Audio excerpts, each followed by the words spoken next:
होली का त्योहार नजदीक आता है, इस गांव में दहशत फैलने लगती है। दहशत भोली वाली भूतनी की। जब सब लोग त्योहार मना रहे होते हैं, तब इस गांव में होली वाली भूतनी अपना शिकार करती है।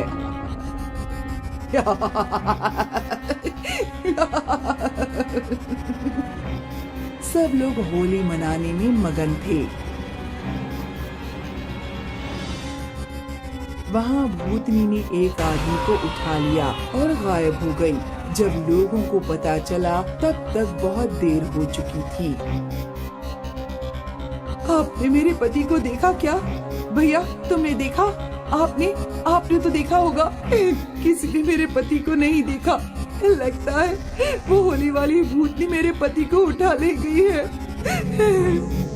और तुरंत ही त्योहार का माहौल मातम में बदल जाया करता था। ये सिलसिला कई सालों से चल रहा है। अब गांव के लोग होली मनाना ही भूल गए हैं। बरखा काकी, होली आने वाली है। हाय दैया, फिर से उस भूतनी का कहर गांव वालों पे बरसेगा। मैंने तो अपने पति को बोल दिया है कि हम होली मेरे मायके में मनाएंगे। ये सही है, कम से कम जान तो बची रहेगी। लेकिन इस तरह सारे लोग गांव छोड़कर चले गए तो कैसे चलेगा? वो हमें नहीं पता काकी। हम तो इतना जानते हैं कि जान बचे तो लाख हो पाए। और वहाँ गांव के नुक्कड़ पर गांव के बूढ़े बुजुर्गों की भी बैठक लगी थी। क्या इस साल भी होली में मातम मनेगा? पता नहीं। इस साल अगर वो भूतनी वापस आई तो फिर गांव में मातम ही होगा। आखिर कब तक ये सब चलता रहेगा? हमें कुछ ना कुछ तो करना ही पड़ेगा ना। पर क्या? मैंने अपने दादा से सुना था कि यहाँ से 40 मील दूर एक कबीला है। ये कबीला कोई आम कबीला नहीं है, बल्कि तांत्रिकों का कबीला है। इन लोगों की शक्तियां असीम हैं। भूत पिशाच इनके लिए कुछ नहीं है। हमें इस कबीले वालों की मदद लेनी चाहिए। अगर ऐसा है तो मैं आज ही इस कबीले की खोज में भेज देता हूँ। सरपंच ने एक गांव वाले को कबीले की खोज में भेज दिया और लगभग 40 मील दूर उसे वो कबीला दिख गया। गांव वाले ने कबीले के मुखिया को अपनी समस्या बता दी और वो उस गांव वाले के साथ गांव आने के लिए तैयार हो गया। सरपंच जी, ये तांत्रिक जी हैं, कबीले के तांत्रिक। ये हमारी मदद करने आए हैं। तांत्रिक जी, अब आप ही हमारी मदद कर सकते हैं। क्या आप बता सकते हैं कि ये सिलसिला कितने सालों से चल रहा है? अब लगभग 5 सालों से। 5 साल पहले हम सब गांव वाले यही नुक्कड़ पे होली मना रहे थे और तभी पता नहीं कहां से वो भूतनी आ गई। बदला, मुझे बदला चाहिए और मैं वो लेकर रहूंगी। फिर उस भूतनी ने भीखू को पकड़ लिया और उसे घसीटते हुए अपने साथ ले गई। वो आखिरी दिन था जब हमने भीखू को देखा था। फिर उसके बाद क्या हुआ? अगली होली पर दिन में कुछ नहीं हुआ, सब खुश थे। लेकिन जैसे ही सूरज ढला, तेज आंधियां चलने लगी और वो भूतनी एक बवंडर की तरह गांव में आ गई। उसकी हंसी गांव भर में गूंजने लगी।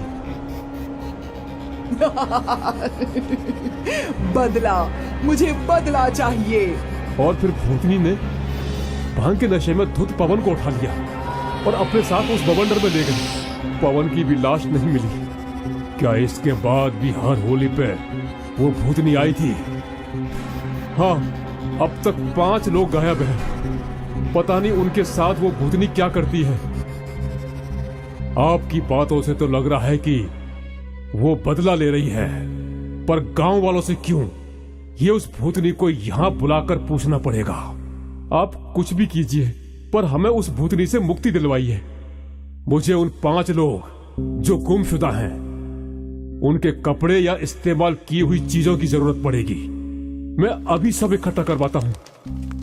और सूरज ढलने से पहले तांत्रिक ने अपनी पूजा शुरू कर दी। उसने नुक्कड़ के पेड़ के पास एक सितारा बनाया, जिसके बीच में अग्नि कुंड स्थापित कर दिया। गुमशुदा लोगों की चीजें उस घेरे के भीतर रख दी गई और फिर तांत्रिक मंत्रों का जाप करने लगा।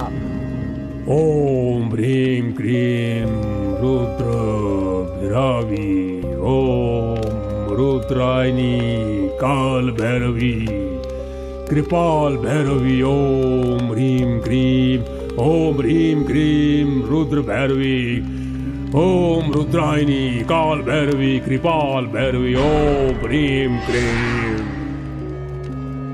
तांत्रिक के मंत्रों के साथ हवाओं ने अपना रुख बदला। वो तेज हो गई।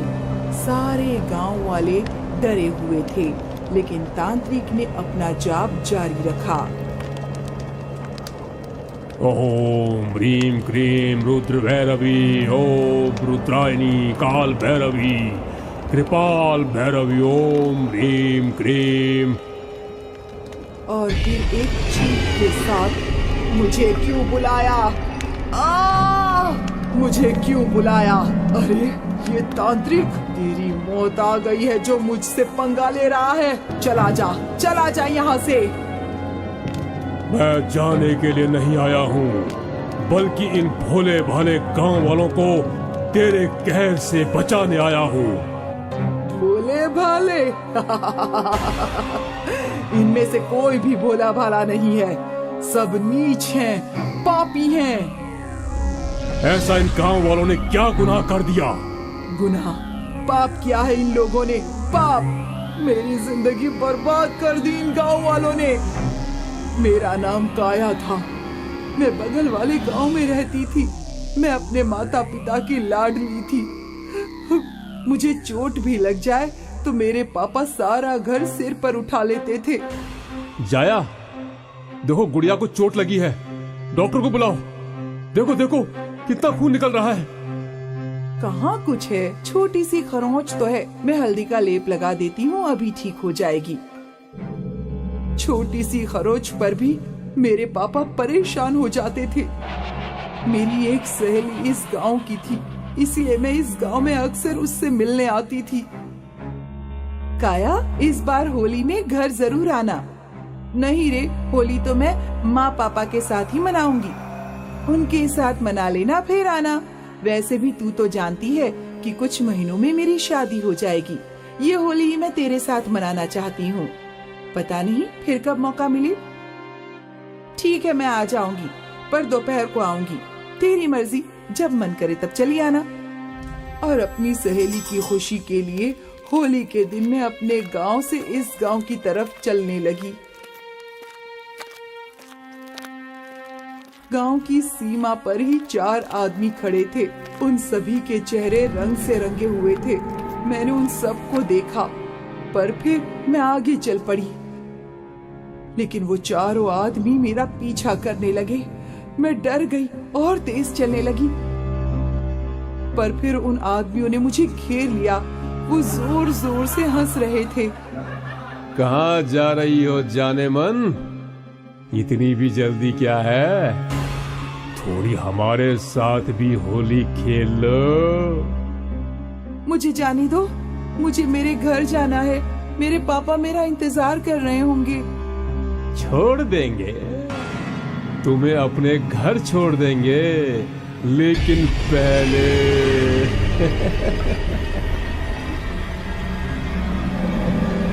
उन दरिंदों ने मेरी एक ना सुनी और एक एक करके उन लोगों ने मेरी इज्जत लूट ली।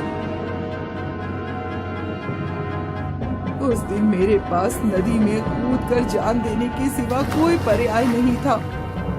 उन दरिंदों ने मेरी हंसती खेलती जिंदगी उजाड़ दी।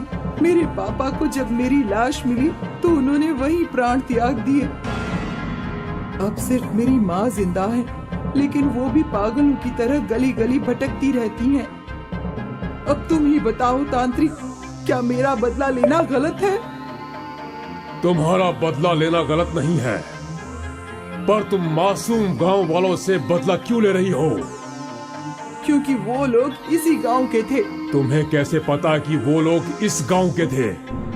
मैंने उन आदमियों से एक के पास बुलेट गाड़ी देखी थी, जो मैंने पहले इसी गांव में देखी थी। इस गांव में तो किसी के पास बुलेट गाड़ी नहीं है। तुम झूठ बोल रहे हो। 6 साल पहले यहाँ नुक्कड़ पर एक बुलेट गाड़ी खड़ी रहती थी। 6 साल पहले? हाँ, याद आया। वो तो किशोर की थी। किशोर 2 गांव छोड़कर रहता है। उस समय उसने गांव में नया व्यापार डाला था, तो वो अक्सर अपनी बुलेट पर यहाँ आता था। देखो काया, वो जिन लोगों ने तुम्हारी जिंदगी उजाड़ी, वो इस गांव में नहीं रहता। तो तुम किससे बदला ले रही हो? मैं तुम्हारी मदद कर सकता हूं उन चारों तक पहुंचने के लिए, लेकिन बदले में तुम्हें वादा करना होगा कि तुम किसी भी निर्दोष को नहीं मारोगी। मुझे मंजूर है। तो चलो। तांत्रिक, सरपंच और भूतनी दूसरे गांव के रास्ते निकल पड़े। काफी अंधेरा था, लेकिन सरपंच को वो बुलेट गाड़ी दिख गई। वो रही बुलेट और वो किशोर का घर। उन लोगों ने किशोर का दरवाजा खटखटाया। सरपंच जी, आप यहाँ इस वक्त? वो अकेले नहीं आए हैं, हम साथ में मेहमान भी लाए हैं। और फिर भूतनी किशोर पे झपट पड़ी। 6 साल पहले मेरी जिंदगी बर्बाद कर दी थी तुम लोगों ने, अब मैं तुम्हारी जिंदगी बर्बाद कर दूंगी। मुझे माफ कर दो। तेरे साथ और कौन कौन था? नहीं, मैं बताता हूँ। हरिया और मत्रू था। इतना सुनते ही भूतनी ने किशोर की गर्दन मरोड़ दी।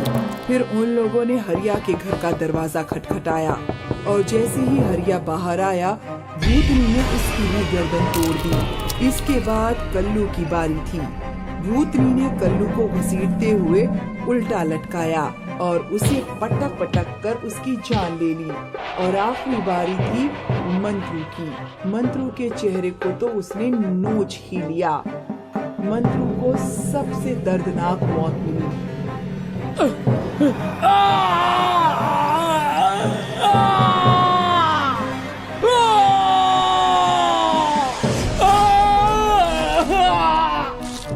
अब तुम्हारा बदला पूरा हो गया है। हाँ, और अब मैं मुक्ति पाना चाहती हूँ। मैं तुम्हें मुक्ति हासिल करने में मदद करूंगा। तांत्रिक ने काया की मुक्ति की पूजा की, और काया इस दुनिया को छोड़कर हमेशा के लिए चली गई। और फिर कभी इस गांव में होली वाली भूतनी का जिक्र नहीं हुआ।